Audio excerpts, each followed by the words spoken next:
Day 4. Test yourself 1.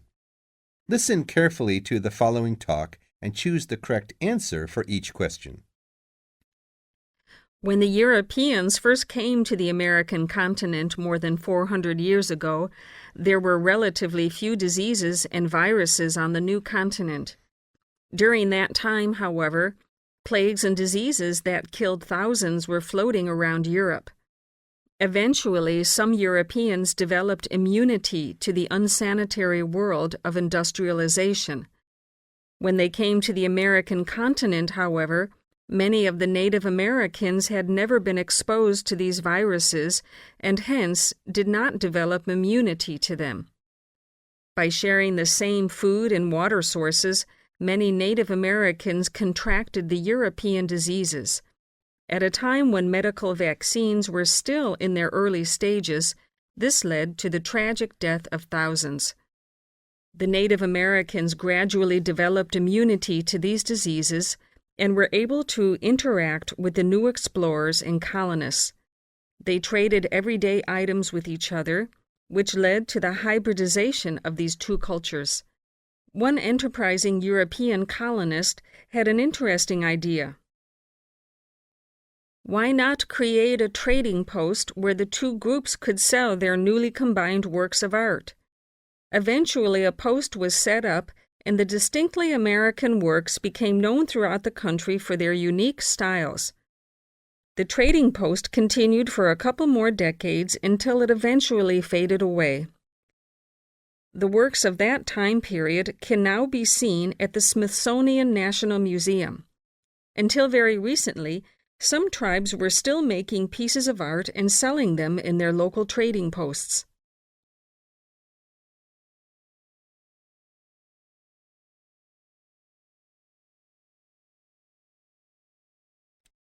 Test yourself 2. You are going to hear a talk about making the most of graduate school. As you listen, answer questions 1 to 10. First, you have some time to look at questions 1 to 10.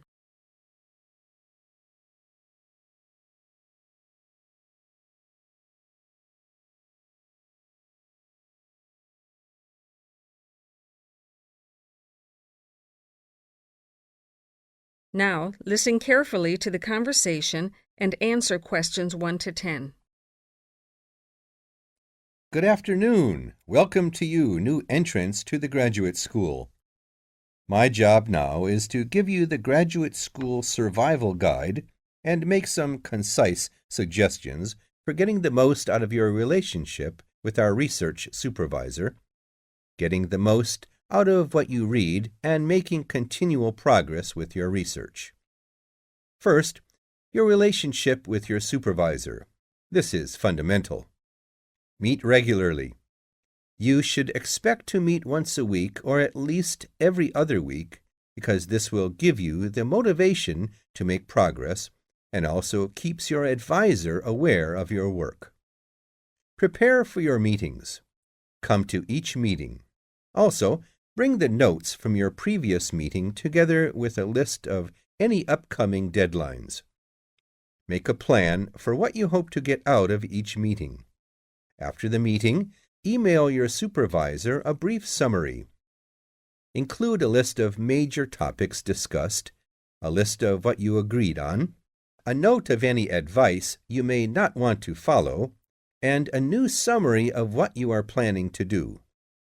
This helps avoid misunderstandings and provides a handy record of the progress of your research. Add a to-do list for yourself and your supervisor, including a reading list.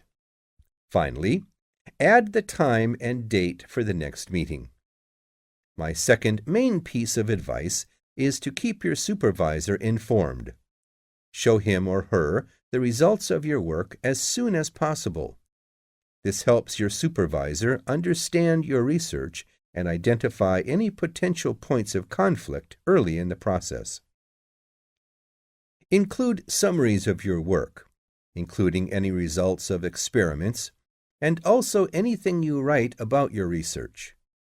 Thirdly, communicate clearly. If you disagree with your advisor, State your objections and concerns clearly and calmly. If you feel that something about your relationship is not working, discuss it with him or her. Whenever possible, suggest steps that they could take to address your concerns. Under this heading, it is extremely important to take the initiative. You do not need to clear everything you do in your research with your advisor. He or she is busy too. You must be responsible for your own ideas and the progress of your work. The second section of my talk is about getting the most out of what you read. The first principle here is to be organized. Keep an electronic bibliography with notes and pointers to the paper files. Keep and file all the papers you have read. Point 2. Be efficient. Only read what you need to. Start by reading only the conclusion, scanning figures and tables, and looking at their references. Read the other sections only if the paper seems relevant or you think it might help you get a different perspective. Skip the sections you think you already understand.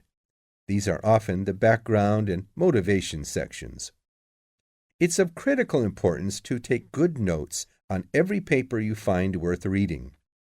Note especially what problem the author is trying to solve, what approach they take to the problem, and how their approach differs from other approaches.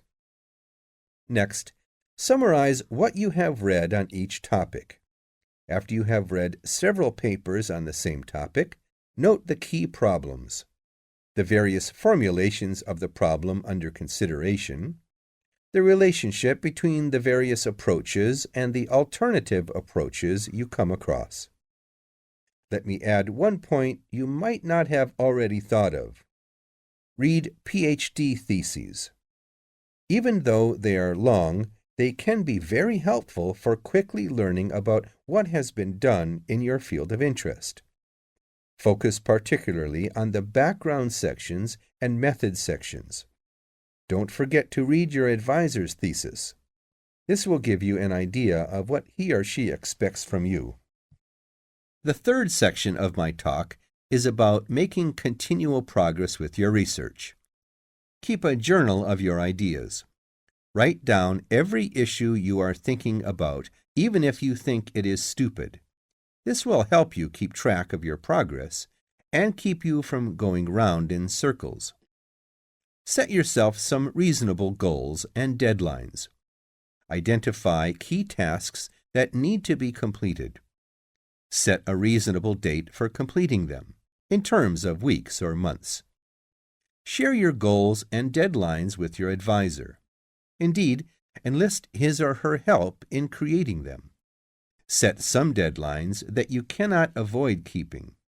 For example, volunteer to give a student seminar on your research or work towards the submission deadline for a conference paper. Once you have set your goals and deadlines, keep a to-do list. Checking off the items on a to-do list can feel very rewarding when you are working on a long-term project. Discuss your research with anyone who will listen.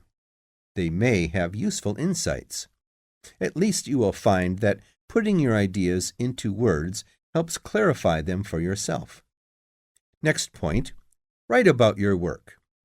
In the early stages, write short idea papers and share them with your advisor and colleagues.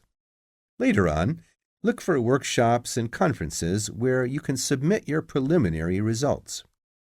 When your work is nearing completion, target relevant journals. Finally, some points about handling yourself. A key objective is to avoid distractions. It is easy to waste time taking too many classes, teaching classes, organizing student activities, etc. Minimize these commitments and make a list of small tasks which can be done in about an hour. Pick at least one that can be completed each day and make sure you do it. Finally, and this concludes my talk, confront your fears and weaknesses.